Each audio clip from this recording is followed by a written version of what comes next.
bizden önce büyük 5 insan medeniyeti yeryüzünden uygarlığıyla birlikte olduğu gibi sıfırlanmış. Bunlarla artık yüzleşmek zorundayız. Peki Adem nasıl ortaya çıkıyor? Bizler ilk ve yegane, yaratılmış tek insan topluluğu muyuz? O insan cinsi değil mi ki diyor ayet. Dehrden bir zaman, yani uzun devirler boyunca yeryüzünde yaşıyordu da adı dahi anılmaya layık değil. Yani Adem'den önceki yeryüzünün öncül insanlığını adı bile anılmaya layık olmayan, çok hayret değil mi? Hani meleklerin bir şaşkınlığı var ya, o beşerden mi, o kan dökücü? Evet, işte aslında bu soru sırrı veriyor. Bilinç dediğimiz kavram aslında Adem nesli insanlığa bahşedilmiş bir ilahi ikram. Ahir insanlık, yani son insanlık. Kur'an'da Ad kavmiyle ilgili öyle ayetler var ki şaşkınlık verici. Sizden çok daha cüsseliydiler, sizden çok daha kuvvetliydiler. Peki ben bunun mümkün olacağına inanıyor muyum?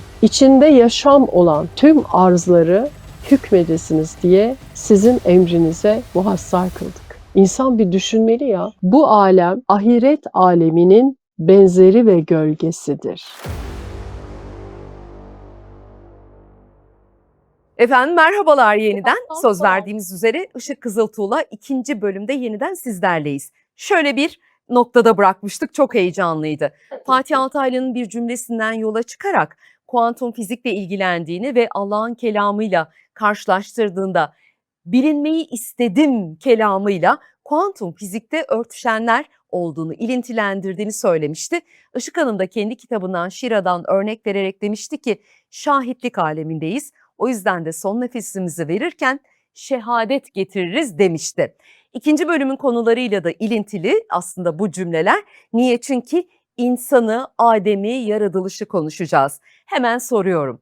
Bizler ilk ve yegane, yaratılmış tek insan topluluğu muyuz Işık Hanımcığım? Ah sevgili Ferda'cığım, ya bu konuda maalesef o kadar kirli bilgi var ki. Biraz tercüme hataları, biraz İsrailiyattan çok fazlaca böyle yanlış bilginin gelmesi. Tabii Kur'an'ı baştan sona okumak, çalışmak zor bir şey, çok kolay bir şey değil. Kelimeler yabancı. Fakat ben artık Şira kitabının konferansında, lansman konferansında şöyle bir cümle kullandım ve bunu da artık daha sık kullanmak istiyorum. Orijinal Arapça Kur'an tahrif edilmemiş, belki elimizdeki tek semavi metindir. Ama insanlar tarafından yapılan meal ve tefsirler sorgulanmak zorunda. Çünkü neden? Bir kişinin sadece tek bir bilgiyle, sadece tercüme ederek Kur'an'ı tercüme edemezsiniz. Siz sadece kelimeleri tercüme ederek. Şimdi Kur'an'ın içinde kozmoloji ile ilgili ayetler var. Embriyoloji ile ilgili ayetler var. Biyokimya ile ilgili çok derin ayetler var. Şimdi bütün bu bilgi alanlarının bir kişide toplanmasına imkan yok. Dolayısıyla bir bilim heyetinin ilahiyatçılarla birlikte bir olup bir konsensle birlikte bunun yapılması gerekiyor ki ayetler hakkı ile gerçekten bilinsin. Şimdi insan yaratılışı ile ilgili o kadar kirli bilgi var ki, mesela şimdi dinleyenler tepki gösterecekler ama lütfen tepki göstermesinler. Yani açsınlar ve buraları araştırsınlar. Ezberletilmiş bilgilerle lütfen yorum yazılmasın yani. Şimdi hepimizin kafasında işte ezber bir bilgi var. İlk insan Adem. Halbuki Kur'an böyle demiyor. Şimdi ben Şira kitabında yaratılış silsilesini yazarken yaptığım araştırmada o güne kadar benim de farkında olmadığım bir gerçekle yüzleştim. O da şu: Adem yaratılan ilk insan değil. Adem tesfiye edilmiş bir insan türünün temsilcisi diyor Kur'an. Tesfiye kelimesini özellikle kullanıyor. Özellikle üstüne basarak kullanıyorum çünkü değiştirme, dönüştürme demektir. Peki Adem dönüştürüldüyse, bir değişim, bir müdahale gördüyse hangi varlıktan dönüştürüldü? Bunu da Kur'an İnsan suresi 1. ayet ve diğer Bakara suresi ayetleriyle bütün olarak okuduğunuzda veriyor. Diyor ki dünyanın Adem nesli, yani bilimdeki adıyla Homo sapiens öncesi yaşayan bir insanlıktan bahsediyor. Bakın o insanlığa ait vasıflar: 1. İnsan Suresi 1. ayette şöyle anlatılıyor. Çok şaşıracaksınız. O insan cinsi değil mi ki diyor ayet. Dehrden bir zaman, yani uzun devirler boyunca yeryüzünde yaşıyordu da adı dahi anılmaya layık değil, itibar sahibi olmayan bir insan türü diye tarif ediyor. Kur'an tarif ediyor bunu. Yani Adem'den önceki yeryüzünün öncül insanlığını adı bile anılmaya layık olmayan, çok hayret değil mi? Ve itibar sahibi olmayan bir insan türü diye. Burada tabii şunu hemen belirtmek istiyorum. Burada bir evrimsel süreç anlatılıyor gibi anlaşılabilir ama burada Adem insanın başka bir varlık türünden, haşa maymundan, ondan bundan falan türediği gibi bir şey anlatılmıyor.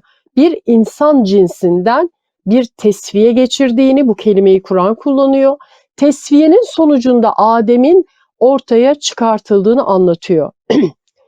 Şimdi peki bu beşer, yani İnsan Suresi 1. ayetinde Kur'an'ın diliyle adı dahi anılmaya layık olmayan bu insanlığı biz Bakara Suresinde nasıl görüyoruz? Hani meleklerin bir şaşkınlığı var ya sevgili Ferda. O beşerden mi? O kan dökücü. Evet, işte aslında bu soru sırrı veriyor. Çünkü diyor ki mevcut beşer içinden diyor, ben tesviye ettiğimde, ona işte esmalar ve ruhtan bahşettiğimde secde edeceksin. Melekler büyük bir şaşkınlık geçiriyor. Diyorlar ki yeryüzünde bozgunculuk yapan, kan döken beşerden mi halife atayacaksın? Yani Adem'den önceki yeryüzünün öncül insanlığı kan dökücü, bozguncu, adı dahi anılmaya layık olmayan bir insan cinsi olarak Kur'an tarafından bize anlatılıyor. Bunlarla artık yüzleşmek zorundayız. Peki Adem nasıl ortaya çıkıyor? Şimdi Adem'in yaratıldı diye hiçbir ayet yoktur. Bakın çok karşı ataklar alacağımı bile bile bu cümleyi söylüyorum. Üzerinde o kadar araştırmalar yaptım ki bütün ayet çalışmaları, orijinal Arapçalarıyla, her şeyiyle, bakın burada Adem için sıfırdan, yani yoktan var edilmiş insan modeli olarak anlatılmaz Kur'an'da, mevcut beşerden tesfiye edilen insan cinsi diyor. Ve Kur'an'ın başka neyini inceledim? Kur'an beşerden o diye bahsediyor. O. Sadece Adem insanlığını muhatap oluyor. Çünkü neden biliyor musunuz? Adem'le beşer arasındaki temel farkın şu olduğunu buldum. Adem vahiy ile muhatap olan insan türü. Çok müthiş bir şey bu. Vahiy ile muhatap olabilecek bilince sahip. Yani bu bizim bilinç dediğimiz kavram aslında Adem nesli insanlığa bahşedilmiş bir ilahi ikram. Bu sonuç çıkıyor bu Müthiş. söylediklerinizden. Evet, evet. Adem'den önce doğru anlamış mıyım? Eğer yanlışım varsa siz düzeltin. Şu an izleyenlerin de beyinleri yandığı için onların kafasının içinden soruyorum. Yani biz tesviye edilmiş, değiştirilmiş Adem türüyüz. Biz şu anki insanlık. Beşerden tesviye edilmiş. Beşerden tesviye edilmiş. Ama bizden önce de insan vardı, doğru mu? Doğru ama işte beşer, Adem türü değil. Beşer. Şimdi Adem diye andığımız sanki bir kişiyi anlatıyormuşuz gibi anlaşılıyor ya, bu çok büyük bir hata. Kur'an bütün ayetlerinde Adem prototipi üzerinden bir insan cinsini anlatıyor. Beşer üzerinden de bir insan cinsini, yani bizim bugün bilimde adına Homo erectus, Homo sapiens dediğimiz insanlığın öncül atası, yeryüzü atası beşer. Fakat Adem vahiy ile muhatap olabilecek bilinç ve ruh sahibi insan. Ve dolayısıyla burada geçen tesviye, yani Adem'in dönüşümü ile birlikte yeni bir insanlık yaratılıyor aslında. Dolayısıyla Adem bir kişinin değil, bir insan türünün sembolik adıdır. Hepimiz Adem'iz.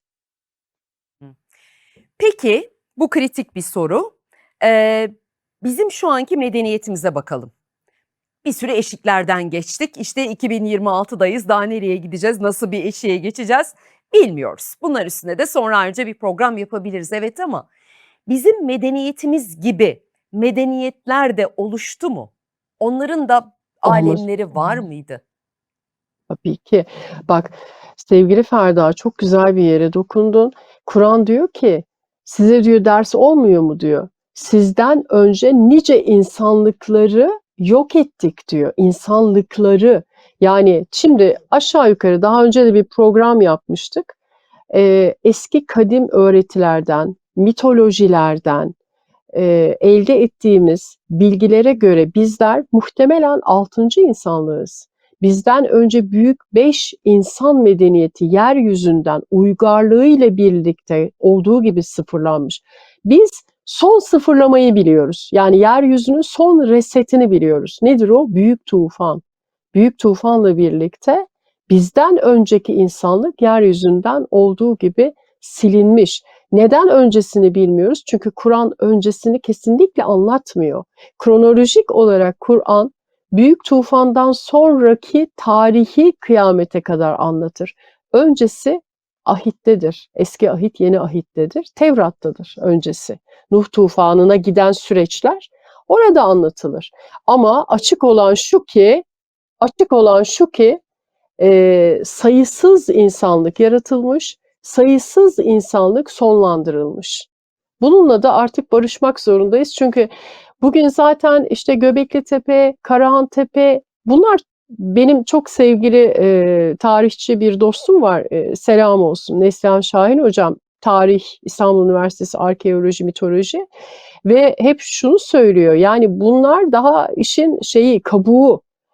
Bu işte 12 bin yıl öncesine tarihlendi. Yok 15 bin yıl öncesine tarihlendi. Size bir şey söyleyeyim mi? Eğer mitolojileri de baz alırsak insanlık milyon yıldır yeryüzünde. Milyon yıldır yeryüzünde nice insanlıklar geldi ve geçti. Biz hadislerin ve Kur'an'ın mesajı üzerine anladığımız kadarıyla son insanlığız. Ama ilk Evet, tamam, insanlık onu değiliz. merak ediyordum. Yani bizim için de reset olduğunda diyelim, büyük sıfırlama geldiğinde ve bizim medeniyetimiz de yok olduğunda bizden sonra yeni bir insanlık medeniyeti gelmeyecek mi? Böyle hadisler var, böyle bilgiler çıkıyor. Neden? Bununla ilgili biliyorsunuz Hazreti Peygamberimize böyle bir bilginin geldiği ve ben ahir insanlığın peygamberiyim diye beyan ettiği biliniyor. Ahir insanlık yani son insanlık. Hatta helaklarla ilgili de bir hadis okumuştum. Şöyle diyor hani ümmetim bir daha helak edilmeyeceğine dair ben işte söz aldım gibi. Fakat aslında bunun manası da şu. Evet, insanlığa bir daha bir helak gelmeyecek ama insanlığın bir sonraki reseti kıyamet. Bu şekilde. Tam Daha son final. daha önce gelip geçen medeniyetler insanlıkta yani bizimle aynı mıydı? Aynı yaratılış mı? Aynı görüntü mü? Bunlarla Ben ilgili bir bilgiye sahip miyiz? var, çalışmam var, var. Mesela Kur'an'da Ad kavmiyle ilgili öyle ayetler var ki şaşkınlık verici. Diyor ki sizden çok daha cüsseliydiler, sizden çok daha kuvvetliydiler. Onlara bahşettiğimiz rahmet, onlara bahşettiğimiz imkanlara size dahi daha henüz vermedik diyor. Ve sizden diyor çok daha yüksek medeniyetler sahibi, sütunlar sahibi diye bahsediyor Ad kavmi için. Yani Ad kavmi ayetlerini incelediğimizde biz onlardan çok daha geri ve vasat bir insanlık olduğumuz gözüküyor. Ki mitolojilerde de böyledir biliyor musunuz? Bir altın çağ insanlığı vardır mesela. Bizden önceki büyük insanlığın altın çağ diye bahseder mitolojiler bunlardan. Ve o günkü insanların, o yaşayan insanların sahip olduğu hem bedensel hem imkan hem kurdukları medeniyetin kesinlikle bizden çok daha üstün olduğu bütün bilgileriyle aslında ortada. Ama insanlık dedim ya hani ilk programı açarken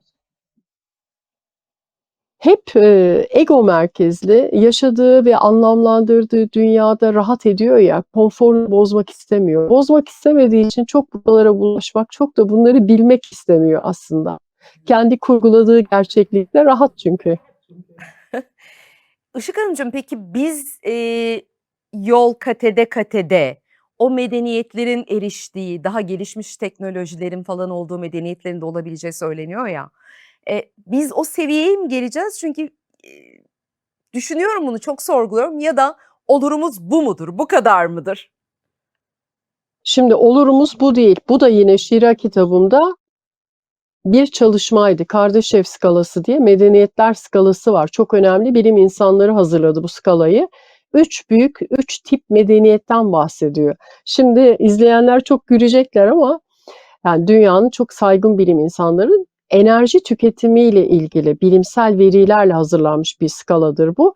Ve içinde bulunduğumuz medeniyetin mesela Michikako'nun hesaplamalarına göre birinci tip uygarlık düzeyine gelmesine hala yaklaşık 100-150 yıl var. Daha biz birinci medeniyet skalasında değiliz. Düşün, ikisi üçü var bunun. Bunun ikisi üçü var ve tamamen enerji kullanımı ile alakalı. Mesela Kardashev skalasında ikinci tip medeniyette artık insanlık Güneşten her saniye gelen sonsuz denilebilecek kadar kuvvetli füzyon enerjisini kullanacak. İşte füzyon enerjisini kullanmaya başladığımızda ki mümkün olacak, bunun teorik hesaplamaları yapıldı.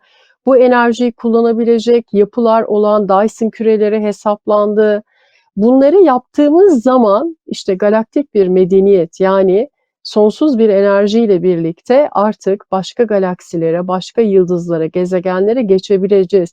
Mesela kendi asteroid kuşağımızda tamamen altın dolu, bilmem işte ihtiyacımız olan madenlerle dolu küçük küçük asteroidler var. Asteroid mühendisliği diye bir şey var, bir kavram var. Yani gelişecek medeniyet içinde öngörülecek bunlar. Peki ben bunun mümkün olacağına inanıyor muyum? Ötesine inanıyorum. Neden? Bir ayet var. Câsiye suresi 13. ayet. Diyor ki insanlığa, insanlığın büyük ufkunu genişletiyor aslında ayet. İçinde yaşam olan tüm arzları hükmedesiniz diye sizin emrinize muhassar kıldık.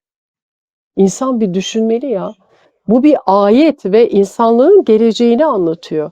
Yani gelecekte yaşam olan diğer gezegenlere insanlığın sıçrayabileceği ve buralarda hüküm kurup uygarlıklar dahi kurabileceğini anlatan ayetler var. Niye kendi ufkumuzu bu kadar daraltıyoruz ki?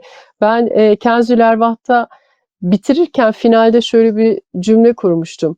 Allah'ın bize layık gördüğünü biz kendimize layık görmüyoruz. Bir taraftan da şu kafamı kurcalıyor. Nereye gider bu iş bilmiyorum ama var olan, durum üzerinden yorum yaparsak, eee, bu kadar biricik yegâne yaratılmış, işte, meleklerin, secde ederken sorguladığı bir varlık ama secde edeceksiniz deniliyor. Tek secde etmeyeni biliyoruz. Melekler günün sonunda evet secde ediyor. Bir taraftan en başa döneyim. Ne diyordu Allah'ın kelamında? "Bilinmeyi istedim." Tamam, Allah'ımız da bilinmeyi istedi ama günümüz insanına baktığımızda zeka olarak, bilinç sıçraması olarak sanki daha ileriye gitmiyor da bir aptallık çağı yaşıyor gibiyiz şunlar aracılığıyla Işık Hanımcığım. Yani ben, zekâ seviyesinin ilerlemek yerine düştüğüne inananlardanım. Yanlışım varsa düzeltin. Biz bu hale gelmiş insanlıkla nasıl daha üst bir medeniyet seviyesine çıkacağız onu da merak ediyorum açıkçası. Ve diyorum ki, O "Bilinmeyi istedim." dedi. Yaradanımızın kelamı çok açık ama insanlığın haline baktığımda sorgulamaya giriyorum. Ama bir şey söyleyeyim mi işte sevgili? Yani çok acı belki bu ama çoğunluk zaten kaybedecek. Bu Kur'an'da açık olarak bildiriliyor. Ayet şeklinde Sebe suresi. Sebe suresinde diyor ki çoğunluk şeytana uydu. Finali anlatıyor. Ve çok azı diyor. Çok azı hakikati buldu ve kurtuluşa erenlerden. Yani doğru söylüyorsunuz.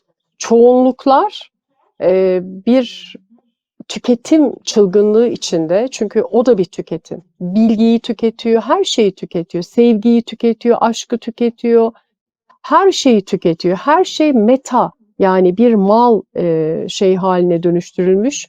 Gerçekten bizim çocukluğumuzda bile değerli olan kavramlar, hani 100 yıl geçmedi aradan. Bu kadar kısa bir süre içinde her şey çok değersizleşti. Aslında insanlığı yıkıma götüren şey budur. Bu anlam kaybıdır. Fakat kutsal kitabın da anlattığına göre zaten çok azı kazanacak. Yani direnişler, devrimler dünyada da öyle değil midir? Hep bir küçük güruh tarafından gerçekleştirilir. Hiçbir zaman çoğunluğun ayak uydurduğu şeyler değildir bunlar. O yüzden ben bunların başarılacağına inanıyorum. Bu çünkü bize sevgili yüce kitabımız Kur'an'ın müjdesi olarak insanlığa duyuruluyor. Bunun kesinlikle başarılacağını, ama insanlık ikiye ayrılacak, ayıklanacak, yani mutlaka ayıklanacak. Mutlaka. Ve ben şuraya da çok dikkat çekmek istiyorum. Bizi izleyen tüm sevgili izleyicilerimize. Her şey ne kadar olumsuza doğru gidiyor görünse de biz her şeyin üzerinde kadir olan Allah'ı kabul ettiğimiz sürece şöyle demeliyiz. Evet, bize günün içinde zamanın bu kısıtlı bakış açısından gördüğümüz şekilde olaylar sanki kötüye gidiyormuş gibi görünüyor, ama eğer Cenab-ı Hak her şeye kadir ise o zaman bu da onun kudretinin altında gerçekleşiyor. Doğru mu? Şimdi çok önemli bir kıssadır. Hızır ve Musa kıssası diye bilinen Kehf suresinde, orada Hızır üst bilinci temsil eder. En üst bilinci, total bilinci. Her şeyi bilir, her şeyi sonuyla bilir. Orada Musa olayları sadece günlük görür. Ve orada işte isyanları başlar, karşı çıkar. Der ki nasıl olur böyle bir şey? Sen çocuğu öldürdün, gemiyi deldin, onu yaptın, duvarı yıktın. Her seferinde Hızır temsili olan insan konuşurken der ki ama bak sen hikayenin bir sonraki adımını bilmiyorsun. Her şey ilahi plan içinde gerçekleşiyor. Biz ne kadar şu an baktığımız yerden olumsuzluklar görsek de Leibniz'in o eşsiz eseri, Tanrı savunusu dediği, Theodice'de dediği gibi Allah çok daha büyük bir iyilik için kötülüğe izin vermiştir. Valla bizim şansımıza bugünden baktığınızda güldüreyim sizi biraz. Burnuna havuç sokup TikTok'ta video çeken çağa denk geldik. Umarım bu medeniyet seviyesinin ötesi vardır. Bu da bizim bahtsızlığımız olsun. Işık Hanımcığım peki bilinci anlattık, alemi anlattık. İlk bölümü izlemeyenler gitsin izlesin. İkinci bölümde biraz yaratılış ve Adem'e değindik. Tamam, bunları koyduk kenara. Ebedi yurdumuz. Orası nasıl bir yer? Gittiğimizde biz nasıl görüntüde olacağız? Bu beden elbisesinde mi? Ruhlarımız mı esas olan? Ruh dediğimizde siz bunu nasıl tanımlıyorsunuz? Ve bizi nasıl bir gerçek alem bekliyor? Bilgisinin sınırlı olduğunu düşünüyorum. Belki siz bize daha fazlasını söylersiniz.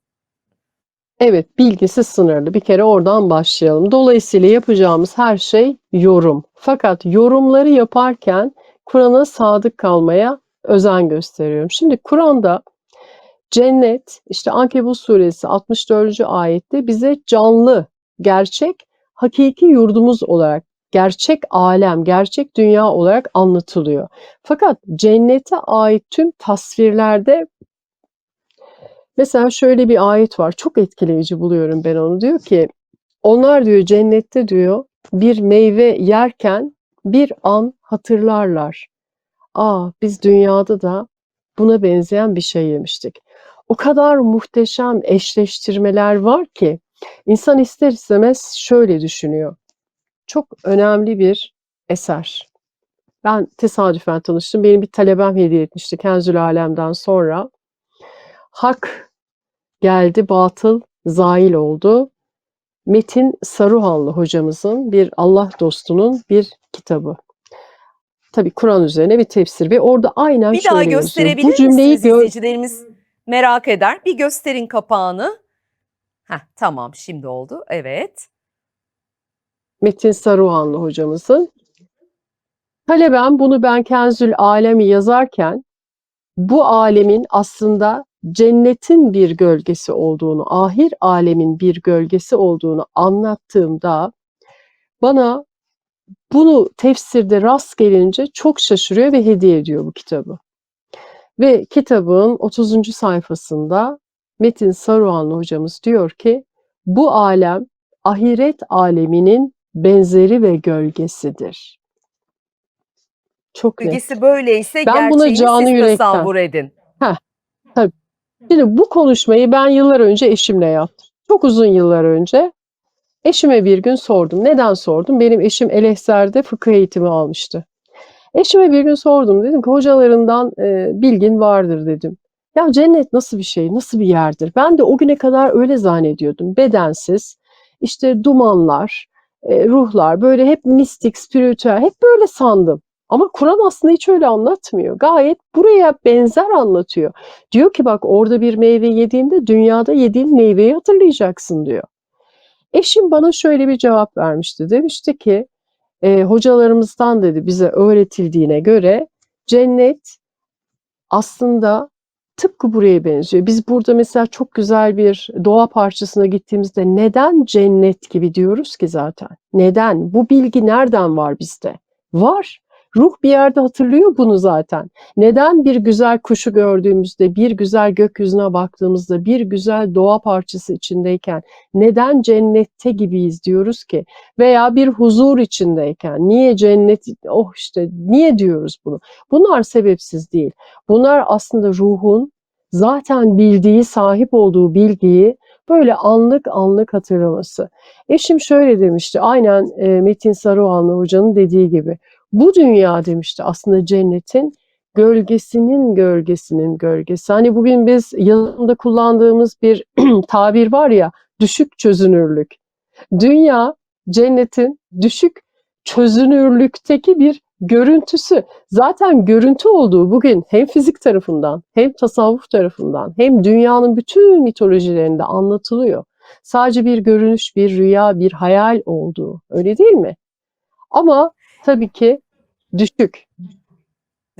Işık Hanımcığım, bugünkü dünya algımla söylüyorum bunu tabii, haşa. Hiç kimse yanlış anlamasın.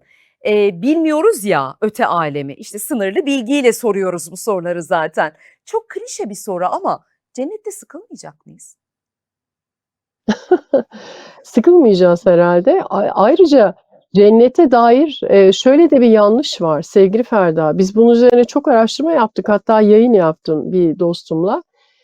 Cenneti yan gelip yatma gibi algılayan veya cenneti yan gelip yatıyoruz, böyle sadece egomuzla, nefsimize hizmet eden bir yer gibi anlatanlar kısaca çok özür dileyerek yazıklar olsun diyorum. Çünkü Kur'an'da böyle bir anlatı yok. Ben cennette de bir hiyerarşinin olduğunu ayetlerden görüyorum. Orada da aslında asıl görevlerin devam ettiğini düşünüyorum. Cennet katları var, cennetin kademeleri var. Herkes cennetin aynı yerinde değil. Orada da görevler devam ediyor. Yani cenneti böyle yan geldik, yattık, ağzımızı açtık değil. Böyle bir anlatı Kur'an'da yok zaten. Yani bu anlatılar dolayısıyla ben de tabii ki yıllarca öyle zannettim. Dolayısıyla da hiçbir uğraş olmayan, haklı olarak da Allah Allah yani ne yapacağız ki o kadar boş durup diyeceğimiz bir soruya sürüklüyor bizi. Ama işte hikaye öyle değil ya. Öyle değil. Ben asıl görevin orada başladığını düşünüyorum. Bunu da Yunus Emre'nin şu sözüyle bu faslı diyelim kapatmak istiyorum. Diyor ya, cennetler sizin olsun. Yani cennetin bile aslında istenmesinin sebebinin ego merkezli olduğu, nefs merkezli olduğunu o kadar güzel anlatıyor ki cennetler sizin olsun diyor. Bana seni gerek seni. Yani çünkü Doğru. öyle bir öyle bir cennet tasviri yapılıyor ki cinsellik had safhada, her şey serbest. Ben bir yayın Allah yapmıştım korusun. sevgili Yani Ferda. gerçekten ya Yani korkunç bir bakış açısı. Cenneti bununla sınırlamak ve gittiğinde sana bunların verileceğini zannetmek gerçekten bilmiyorum da e, korkunç bir bakış açısı. Ve bir de şunu tabii Korkunç. bilmiyoruz. Ne dedim? Dünya bilgimle ben bu soruyu soruyorum dedim. Dünya bilgimde sıkılmak diye bir eylem var ama cennette sıkılmak diye bir eylem var mı onu bilmiyorum. Dünyada zaman var, cennette zaman var mı onu da bilmiyoruz tabii. Bilmediklerimiz üzerinden bu tezleri geliştiriyoruz esasında. Ya insan şunu görüyorum ben, cennet üzerine yapılan yanlış yorumlar o kadar nefsani yorumlar ki bunun üzerine de biz çok önemli bir çalışma yaptım ve çalışmanın başına da şöyle yazdım. Ya dünya hayatı bir imtihan. Dünya hayatında seni, bilincini, tekamülünü aşağıya çekecek bir şey, işte şehvet. Seni cennette nasıl ödül olarak sana takdim edilebilir? Dünyada bile makbul değil. Neden makbul değil? İnsan egosu veya insan tekamül basamaklarında, değil mi? Şehvet, açlık, bedensel işte mide dolması, mideyi doldurmak, şehvetle ilgili göz açlığı, bunlar hep terbiye edilmesi gereken vasıflar olarak bize bu dünyada bile sunulurken cenneti af buyurun böyle bir mekana benzetmek ne kadar sakil, ne kadar korkunç yani. Çok düşük bilinçlerin konuşması bunlar. Evet. Cennet çok ulvi, mutlaka ki çok uhrevi ama ben dediğim gibi orada uğraşın, görevlerin ve sorumlulukların sona ereceğini asla düşünmüyorum. Son soru. Ruhumuz nerede Işık Hanım? Çok net ayet var. Çok net. O Rabbinizin emrindedir diyor. İşte ilk programı açarken Rahman, Er-Rahman diye başladı ya ayet. Rahman suresi 1. ayet. Er-Rahman bilgiyi öğretti. Kime öğretti? Alem yok, insan yok. Onlar sonra anlatılacak. Kime öğretti? Ruha öğretti. Çünkü ruh var, onun emrinde. Rahman ve Rahim olanın içinde zaten ruh. Kur'an'ı öğretti, ilmi öğretti. Ardından diyor 3. ayet insanı yarattı. 4. ayette de diyor ki insana o ilahi bilgiyi beyan etmeyi, tecelli etmeyi öğretti. Yani ruh ne orada ne burada. Bir de şu da çok yanlış. Bizler hep çoğunlukla ben görüyorum. Benim ruhum, senin ruhun, ötekinin ruhu gibi düşünüyoruz ya bu çok yanlış bir şey. Çünkü Kur'an bütünsel, tek ve yekpare bir ruhtan bahsediyor. O her insan o ruhtan yani o Allah'ın emrindeki ruhtan bir cüz taşıyor aslında. Hiçbirimizin tek başına bize ait bir ruhu yok. Aslında bu ne kadar ilahi değil mi? Allah'ın ruhundan cüz taşıyorsun. Ruh sana ait değil ki. Üfledim dediği. Evet. Ruhtan, min ruhi diyor. Ruhtan üfledim. Olağanüstü bir tasvir. Bu ayetleri olduğu gibi değil de böyle evire çevire aklımızın erdiği gibi dönüştürmek çok büyük hatalara sebep oluyor. İşte sonucunda herkes kendisine ait bireysel bir ruh sahibi olduğunu zannediyor. Ama Kur'an öyle demiyor ki. O zaman Ruhtan verdim diyor. filminde de anlatıldığı gibi adıyla müsemma 21 gram hatırlarsınız. Öyle 21 Evet, gramlık evet. falan bir şey de değil. Şimdi neden olamaz? Onu da fizikle açıklayalım. Neden olamaz? Şimdi Kur'an diyor ki Allah ve Allah'a ait olan ruh ebedi ve ezeli. Ebedi ve ezeli olabilmesi için bir varlığın zaman ve mekandan münezzeh olması gerekiyor. Şimdi zaman ve mekanın oluşturduğu bir şey var. Adına madde diyoruz. İşte gram, kilo, ton neyse yani. Hani o ölçü birimleri var ya maddeye dair. Şimdi zamandan ve mekandan münezzeh olan bir varlığın bizim anladığımız şekilde, bizim bildiğimiz şekliyle maddesel bir yapısı zaten olamaz. Dolayısıyla ruhun gramajı falan olamaz tabii ki. Bunlar insan aklının sınırlarını aşan şeyler ama bu şekilde tabirler, bu şekilde tanımlar biraz sanki zarar vermek için. Ben çok da iyi niyetli görmüyorum yani bunları. Peki. Işık Hanımcığım, çok keyifli 2 bölüm oldu. Çok çok teşekkür ederiz size. Sağ olun. Ben teşekkür Görüşebilmek ederim. dileğiyle diyoruz. İzleyicimize de İnşallah, hep olduğu inşallah, gibi inşallah, teşekkür ediyoruz. inşallah. 2 bölümde de bizimle oldukları için. Hoşça kalın.